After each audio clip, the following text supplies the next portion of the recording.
Hello dear students, आज हम discuss कर रहे हैं फर्टिलाइजेशन के इवेंट्स के बारे में कि फर्टिलाइजेशन के दौरान कौन कौन सी घटनाएं होती है, किन स्टेप्स के थ्रू फर्टिलाइजेशन होता है।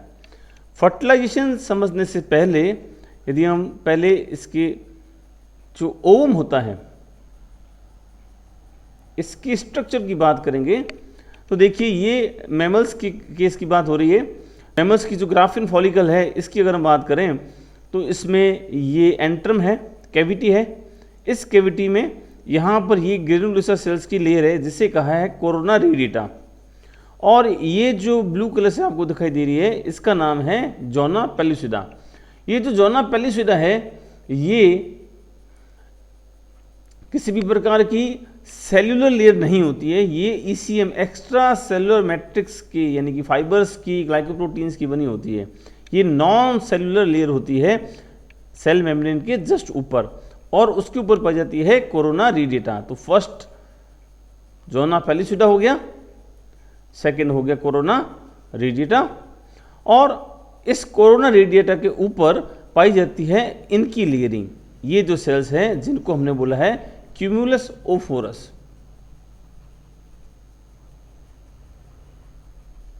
इसकी लेयरिंग पाई जाती है क्यूमुलस ओफोरस की। तो ये हो गई मैमल के केस की बात। यदि हम बात करेंगे इनवर्टिब्रेट में तो इनवर्टिब्रेट में जोना पेल्लुसिडा की बजाय हम नाम लेंगे विट्लाइन मेम्ब्रेन।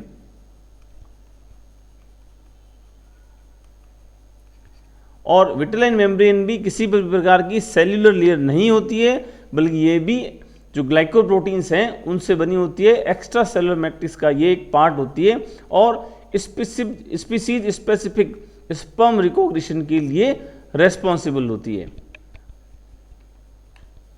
अब कंपैरेटिव स्टडी करते हैं सी अर्चिन की और माउस की। माउस का यानी हो गया मैमल्स की केस की बात कर रहे हैं, और इधर हो गया सी अर्चिन।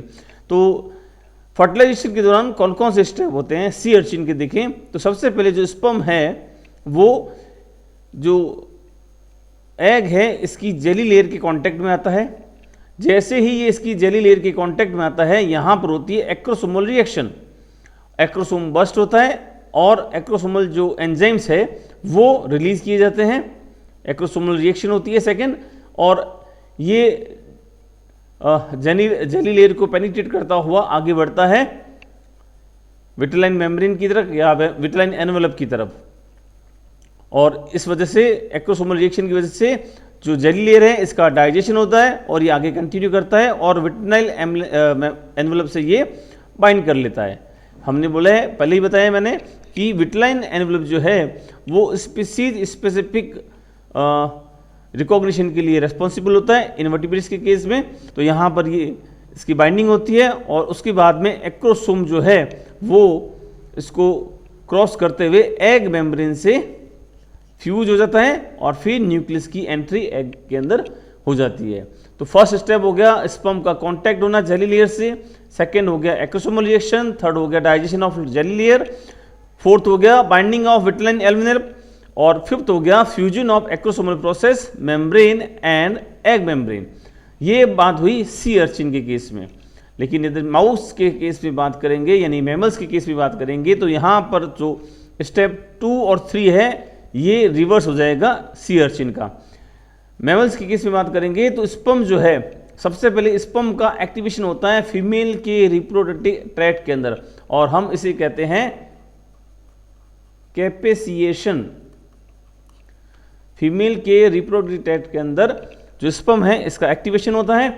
अब ये जो स्पर्म है ये सबसे बाहरी लेयर जो ओव की है ये है क्यूमुलस की। ये सेलुलर लेयर है जो ग्रेनुलोसा सेल की बनी होती है, इससे कांटेक्ट में आता है। इसमें कांटेक्ट में आने के बाद में जो स्पर्म है ये इसको पेनिट्रेट करते हुए जोना पेल्लुसिडा तक पहुंचता है। जैसे ही ये जोना पेल्लुसिडा तक पहुंचता है अब यहाँ पर एक्रोसोमल रिएक्शन होती है, जबकि सी अर्चिन के केस में पहले एक्रोसोमल रिएक्शन होती थी, उसके बाद वो विट्लाइन एनवेलप से बाइंडिंग करता था। यहाँ इसका रिवर्स है, पहले यहाँ पर जोना पेल्लुसिडा से यहाँ इसकी बाइंडिंग होती है। मैमल्स के केस में भी जो जेडपी लेयर है यहाँ पर कुछ स्पेसिफिक मॉलिक्यूल्स लगे होते हैं, ZP1, ZP2, ZP3। जो कि स्पेसिफिक रिकॉग्निशन के लिए रेस्पॉन्सिबल होते हैं।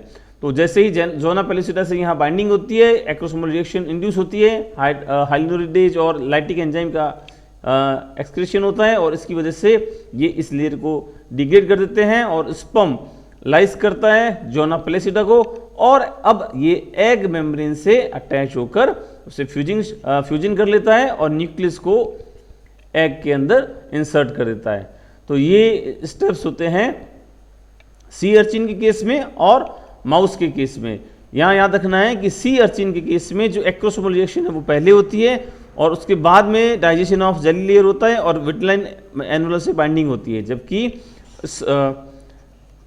माउस के केस में स्पर्म पहले जेडपी लेयर से जोना पेलिसिटा से बाइंडिंग करता है, उसके बाद एक्रोसोमल रिएक्शन होती है, फिर जोना पेलिसिटा जो है उसका लाइसिस होता है और स्पर्म और एग मेम्ब्रेन का फ्यूजन होता है और न्यूक्लियस को इंसर्ट कर दिया जाता है। तो ये स्टोरी है फर्टिलाइजेशन के इवेंट्स की।